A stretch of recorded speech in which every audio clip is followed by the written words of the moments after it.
जब वो जेल में होते तो नहीं छोड़ा जाता, तो जेल भरो आंदोलन की तैयारी वो ओपनली कर सकते थे, लेकिन चूंकि धाराएं लग गई है तो बातचीत हो रही है, ऐसा बात नहीं है, कोई चुप नहीं बैठा है। लेकिन हर चीज सोशल मीडिया में और ऑनलाइन नहीं देखने को मिलता है, कुछ चीजें ऑफलाइन होती है, कुछ चीजें टेलीफोनिक होती हैं और कुछ चीजें मैंने बैठकर बात होती है। तो तमाम भी जो माहौल चला है, तो थोड़ा सा कूल होकर शांतिपूर्ण तरीके से इस पर हल कैसे निकले उस पर हम लोग चर्चा कर रहे हैं, ऐसा बात नहीं है। 60-40 नियोजन नीति का विरोध कर रहे हैं, सरकार से जो है अपनी माँग कर रहे हैं नियोजन नीति को लेकर के।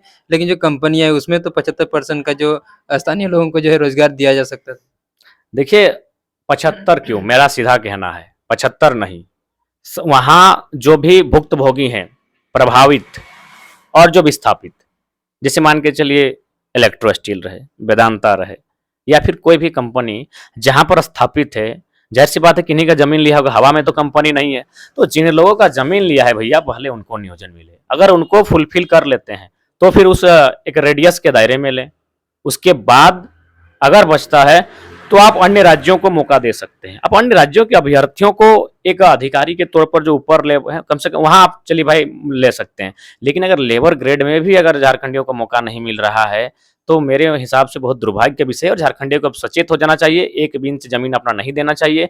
उदाहरण के लिए आप देख सकते हैं गोड्डा का प्लांट 768 मेगावाट बिजली का उत्पादन हुआ, 100% बिजली बांग्लादेश को बेच दिया गया है। इसीलिए मेरा मानना है झारखंडियों को संदेश होगा, एक बित्ता जमीन आप मत दीजिए, बचा कर रखिए, नहीं तो आने वाला दिन बहुत दुर्लभ होने वाला है। नियोजन नीति को लेकर के झारखंड बंदी का ऐलान किया गया था। उसी दौरान कई जगहों पर शांतिपूर्वक हुआ, तो कई जगहों पर कुछ उग्र रूप से भी जो है इसको आंदोलन को सफल बनाने के लिए अपना जो है आंदोलन किए थे। जिसमें धनबाद के कुछ आंदोलनकारी जो छात्र थे उनके ऊपर धाराएँ लगाई गई थी। इसको लेकर के भी काफ़ी चर्चाएँ चल रही थी कि जो है धाराएँ लगाई जा रही है, तो फिर इस पर कोई कुछ बोल नहीं रहे हैं। देखिए, सबसे पहली बात, धाराएँ लग चुकी हैं। जब धाराएँ नहीं लगती तो उनको अरेस्टिंग किया जाता या फिर ऐसा संभावना बनता, तो हम लोग जब वो जेल में होते तो नहीं छोड़ा जाता, तो जेल भरो आंदोलन की तैयारी वो ओपनली कर सकते थे। लेकिन चूंकि धाराएँ लग गई है, अब हम लोग क्या कर रहे हैं कि जितने भी तमाम पदाधिकारी हैं, एसडीओ सर से बात हुई, उसके बाद जो केस के इंचार्ज हैं उनसे बात हुई, अ, थाना के प्रभारी से बात हुई है और सबने अपने स्तर से यही कहा है कि हम लोग ने यही तर्क रखा है कि देखिए सभी छात्र हैं, पूरे राज्य में बंदी हुआ है, कहीं किसी प्रकार का केस नहीं किया गया है, तो छात्रों के साथ आप कोऑपरेट कीजिए क्योंकि छात्र का आंदोलन है।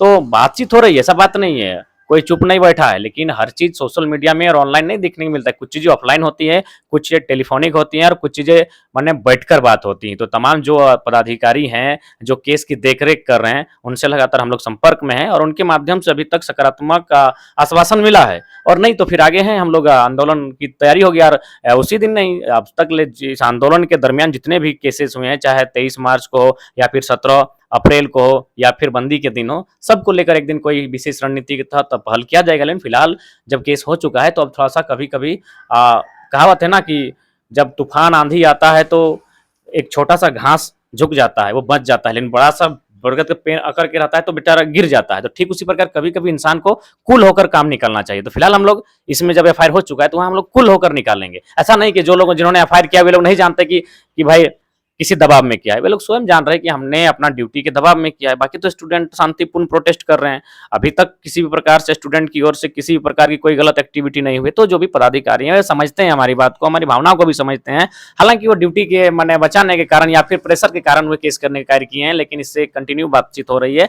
वे लोग बोले हैं कि ये इस केस से जो भी छात्र हैं उनको मैंने ऐसा कुछ भी नहीं होगा जिससे उनका भविष्य में संकट आए। तो लगातार बातचीत हो रही है और फिलहाल हम लोग भी कोशिश की है कि थोड़ा सा अभी जो माहौल चला है तो थोड़ा सा कूल होकर शांतिपूर्ण तरीके से इस पर हल कैसे निकले उस पर हम लोग चर्चा कर रहे हैं, ऐसा बात नहीं है। राज